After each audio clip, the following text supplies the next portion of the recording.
Hi everybody, it's your friend Cindy Jordan and I am the musicologist for TUG, the online church without a building. What is tugging at your heart and soul? TUG, the True You group. So I'm very excited that Jeannie invited me to do the little talk for you today because it's Christmas time and I love Christmas time. Here you can see I have the Bethlehem village, and here is Jesus here, and Santa Claus on both sides of me. Why do we celebrate Christmas? Why do we want to celebrate Jesus' birthday? Who was Jesus? An interesting fact, Christmas is on December 25th. Now why is this when we know that the census in Bethlehem was actually done in August? Well, back in the day when Christians were being persecuted, the Romans were celebrating the god Apollo. The Christians were sneaking in the catacombs celebrating the stories of Jesus and the teachings of Jesus, but they had to do it all in secret. So while Rome was celebrating the god Apollo and the days starting to get longer again after the winter solstice, the Christians were celebrating the birth of Jesus. Another interesting fact is a mistletoe. So why do we kiss under the mistletoe? The Celts saw mistletoe as being a symbol of peace. And in fact, the Celts would put the mistletoe in their windows for weary travelers to know that they could get room and board and a meal in their home. Also, if two people were fighting and they had their swords and they looked up and they saw mistletoe, they would lay their swords down and wait until spring. Plenty of time for them to cool off because winter is a time of peace. It's too cold to fight. All that snow, too cold to fight. These are beautiful things to know about Christmas. So let's talk about Jesus. Who was Jesus? And why do we want to celebrate the birth of Jesus? And why do all religions celebrate Jesus? As a prophet, as a teacher, or as God? What was Jesus trying to teach us? What was Jesus trying to tell us? When you understand that you were born to discover who you really are, that you are one with God, that you are one with all there is, that was what Jesus was trying to tell us. That's why he said, you can do what I do, and even more, when people were awed at his miracles. Because we have the power to create miracles. But how often do we just give up? So connecting with God is through meditation. Because when we pray, we talk. Somebody told me once, you don't even have to pray and ask God for what you want. God knows what you want. What's important is to get quiet and listen. Listen to that loving voice that speaks to us. I've been writing a musical, and I want to share an experience that I had in understanding my oneness with God and understanding what the message of Jesus really is. Have you ever had a dream where like you're in two places and you can't explain the dream, but you understand what was going on? Well, this happened to me while I was writing a musical about a nun who bilocated and levitated and did all of these amazing things. I wanted to talk about what it was to be in what they call divine ecstasy. So I was sitting on my couch and all of a sudden the words, "When I fly," came up. So I walked over to my piano because these are clues that I get when I write a song. When I fly, what's this about? and I started thinking about our oneness with God, and all of a sudden I saw a crystal pond. It wasn't moving, just like a clear swimming pool. And it had all of this foliage around it. It was beautiful. And in that pond, I could see the reflection of Jesus. So part of me was writing this song, but another part of me was seeing this vision. And in that vision, I walked to the pond while I'm still writing the song. I know this sounds a little crazy, but it was real to me. And I looked into the pond where the reflection of Jesus was, and the reflection never changed.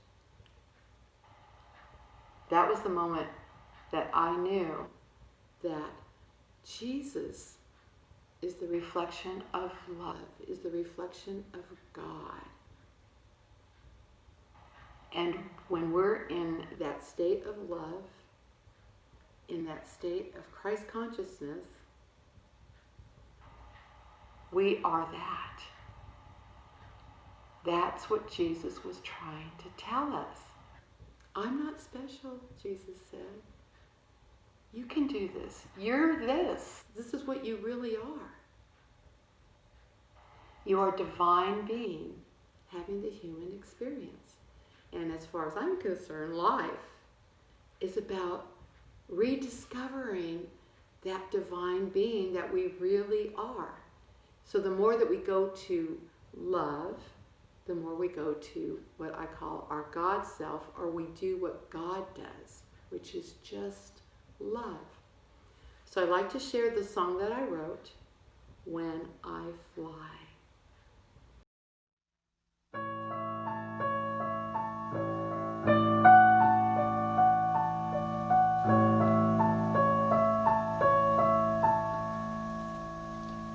When my spirit fills with joy, and I am one with God, there is no earth, there is no sky, there's only God and I'm surrounded by the light of feeling bold and bright. The warmth of love fills my soul, and Jesus is there. Holy Majesty gives His love to me. A sacred, peaceful place where I am free like a bird in flight. I feel feathered light. There is only love when I fly.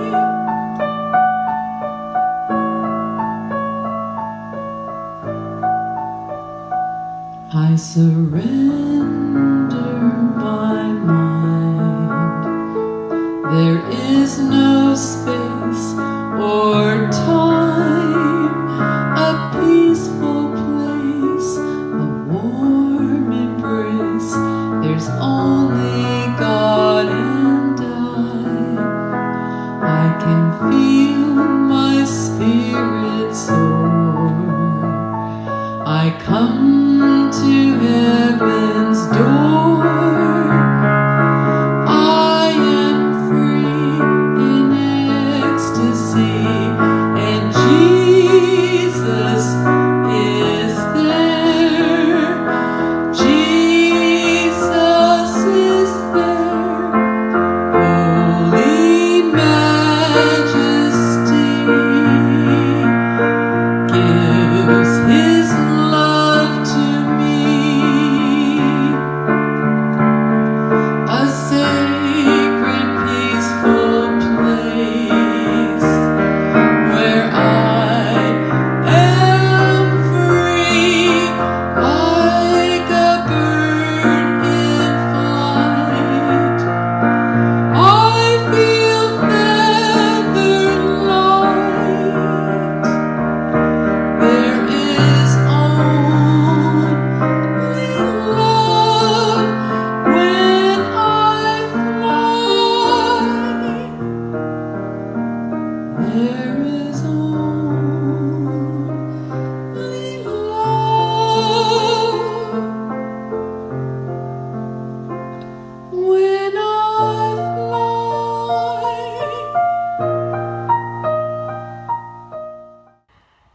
that song, the lyric, when my spirit's filled with joy and I am one with God, there is no earth, there is no sky.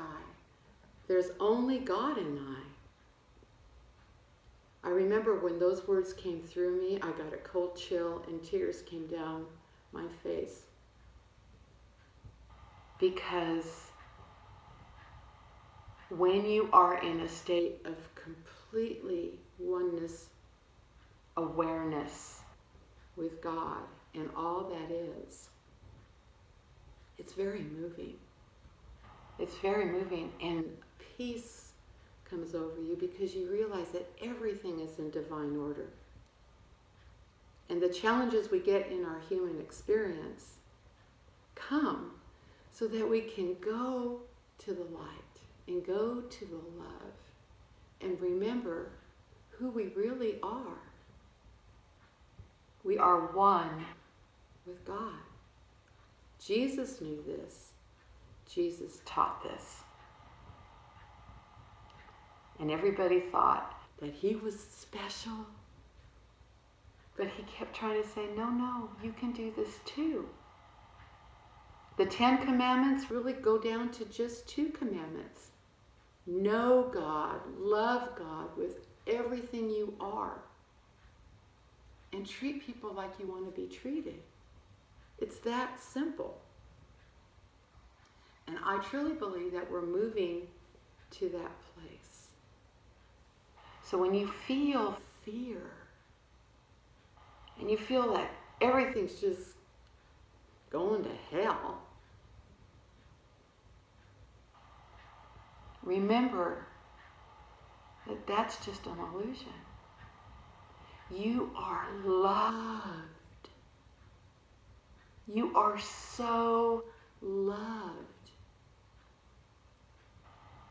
And that essence of love is where you are one with the divine.